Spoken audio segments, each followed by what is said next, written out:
అంబేద్కర్ ఆశయాలను తమ స్వార్థానికి ఉపయోగించుకుని ఆర్థికంగా ఉన్నత శిఖరాలకు ఎదిగిన వ్యాపారులకు పెద్దపల్లి పార్లమెంటు స్థానాన్ని కేటాయించి మాదిగలకు అన్యాయం చేయవద్దని మాదిగ శక్తి వ్యవస్థాపకులు, తెలంగాణ ప్రజా సంఘాల జేఏసీ రాష్ట్ర వర్కింగ్ ప్రెసిడెంట్ బొంకూరి సురేందర్ సన్ని కాంగ్రెస్ పార్టీ అధిష్టానాన్ని కోరారు. ఈ మేరకు జిల్లా కేంద్రంలోని నందనగార్డెన్లో ఏర్పాటు చేసిన విలేకరుల సమావేశంలో సన్ని మాట్లాడుతూ, వ్యాపారాలు, హోదాల కోసం రిజర్వేషన్లను వాడుకునే వారిని దూరం పెట్టాలని, ఉద్యమ నేపథ్యం కలిగిన ప్రజా సంఘాల జేఏసీ నాయకుడు గజ్జల కాంతానికే పెద్దపల్లి పార్లమెంటు సీటుని ఖరారు చేయాలని అన్నారు. మేము ఒకటే కోరుకుంటున్నాం, మరి గతంలో గజ్జల కాంతం గారు చేసినటువంటి ఉద్యమ ఫలితాలను గుర్తెరిగే మరి ఆ రోజు సోనియా గాంధీ గారు స్వయంగా వారే పిలుచుకొని పార్టీలో చేర్చుకొని మరి కంటోన్మెంట్ టికెట్ ఇవ్వడం జరిగింది. గజ్జల కాంతం గారు ఆ రోజు మేమందరం కూడా చొప్పదండి టికెట్ను ఆశిస్తే అప్పుడున్నటువంటి పరిస్థితులలో మరి కంటోన్మెంట్ ఇవ్వడం జరిగింది.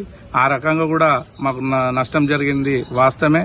మరి వీటన్నింటిని కూడా గుర్తిరిగి ఈరోజు ఇక్కడ ఉన్నటువంటి పెద్దలు మరి శ్రీధర్ బాబు గారు కావచ్చు, మరి పొన్నం ప్రభాకర్ గౌడ్ గారు కావచ్చు, మరి ఉత్తమ్ కుమార్ రెడ్డి గారు కావచ్చు, మన రాష్ట్ర ముఖ్యమంత్రి వర్యులు రేవంత్ రెడ్డి గారు కూడా మరి గజ్జల కాంతం గారికి టికెట్ ఇస్తారని ఆశిస్తున్నాం.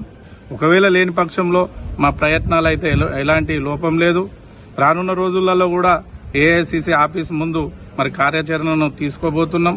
మొన్న గాంధీ భవన్లో కూడా తెలంగాణ రాష్ట్రంలో ఉన్నటువంటి మాదిగ ప్రతినిధులందరం కూడా 1000 మంది దాకా మరి ఆ రోజు గాంధీ భవన్ మరి వెళ్లి అక్కడ మా దప్పు చప్పుళ్లతోటి మా గొంతుకను వినిపించడం జరిగింది. మరి రాబోయే రోజులలో కూడా మీరు అన్నట్టుగా ఏదైనా నష్టం వాటిల్లితే తప్పనిసరిగా ఒక 100 మంది కార్యకర్తలు మరి ఆత్మాహుతికి కూడా సిద్ధంగా ఉన్నారు. మరి అది ఏఐసిసి కార్యాలయం ముందు కూడా జరుగుతుందని తెలియజేయడానికి మేము ఎలాంటి వెనకడుగు వేయడం లేదు. ఆ రోజు తెలంగాణ ఉద్యమంలో కూడా మేము ప్రాణత్యాగాలు చేయడానికి కూడా సిద్ధపడే మరి తెలంగాణ ఉద్యమాన్ని మరి దాంట్లో పాల్గొనడం కూడా జరిగింది. మరి మేము కూడా ఆ రోజు బతికి ఇక్కడ ఉన్నామంటే అది రిపోర్టర్ల పుణ్యమే. మరి మీకు అందరికీ తెలుసు మా త్యాగం ఎటువంటిదో. మేము ప్రజల కొరకే పోరాడుతున్నాం, ప్రజలలోనే ఉంటున్నాం. గజ్జల కాంతం గారు కూడా మమ్మల్ని ఆ రకంగానే ట్రైనింగ్ ఇచ్చి మరి ప్రజల కొరకు త్యాగం చేసే వ్యక్తులుగా మమ్మల్ని ముందుకు నడిపిస్తున్నారు.